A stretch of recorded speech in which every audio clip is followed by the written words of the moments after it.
Hello my lovely students, welcome back to my channel.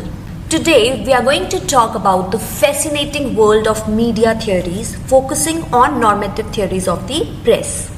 It's one of the most important theory which is very important for exam point of view as well. So we'll break down it with simple examples. Before starting the video, here is an announcement for all the UGC NET aspirants whosoever is seeking crash course for upcoming December NET exam for mass communication and journalism. Here is an early bird offer for you, 4 months coaching just for rupees 750. Yes, you heard it right, just for 750. So if you registered yourself before 1st September, you are going to avail this offer. Online batch will start from 10th of September. So what are you waiting for? Be serious, it's now or never. Let's get back to the video. Normative theories of the press are basically ideas about how the media should operate in an ideal world, or we can say that it is a kind of a guidelines. They help to understand the roles that media should play in society. So today we will explore 4 keys normative theories with straightforward example. First up is the authoritarian theory. This theory suggests that the press should support and advance the goals of the government or ruling authority. It's about media that serves the state's interest and maintains order. Imagine a country where the media is controlled by the government.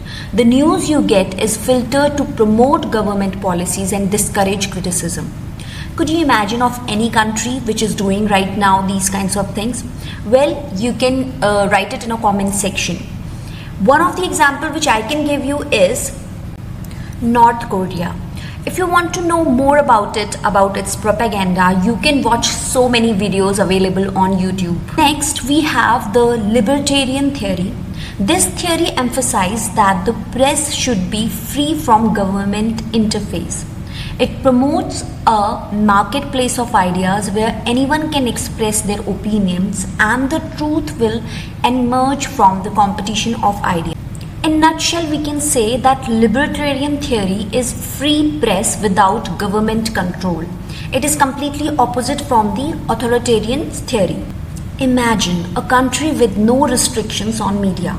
Newspapers, blogs and TV channels can publish whatever they like, from political critiques to celebrity gossip. The idea is that this freedom helps society by fostering diverse viewpoints. Think of the United States First Amendment, which protects freedom of the press. Moving on to the social responsibility theory. This theory suggests that the media has a responsibility to serve the public good.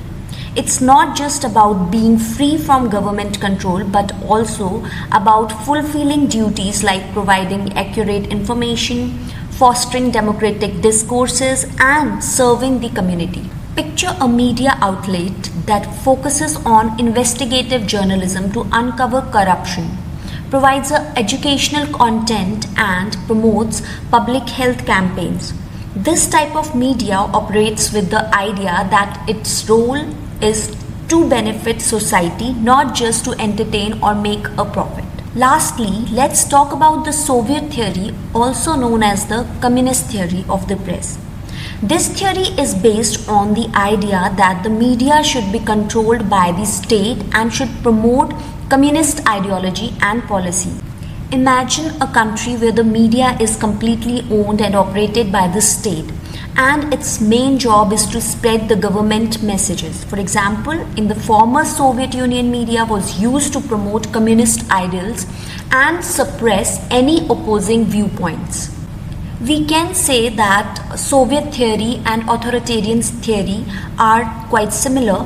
The only difference which we can see is that Soviet theory actually propagate and promote their ideology, that is their communist ideology. So to recap, the authoritarian theory supports state goals, the libertarian theory champions press freedom, the social responsibility theory emphasizes serving the public good, and the Soviet theory promotes state ideology. Each theory provides a different perspective on what the role of the media should be in society. Which theory do you think fits best and why?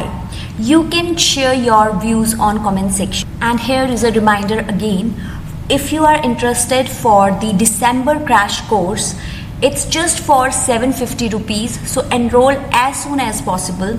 This offer is valid till 1st September only, and classes are going to start from 10th September onwards. Thanks for watching and see you next time.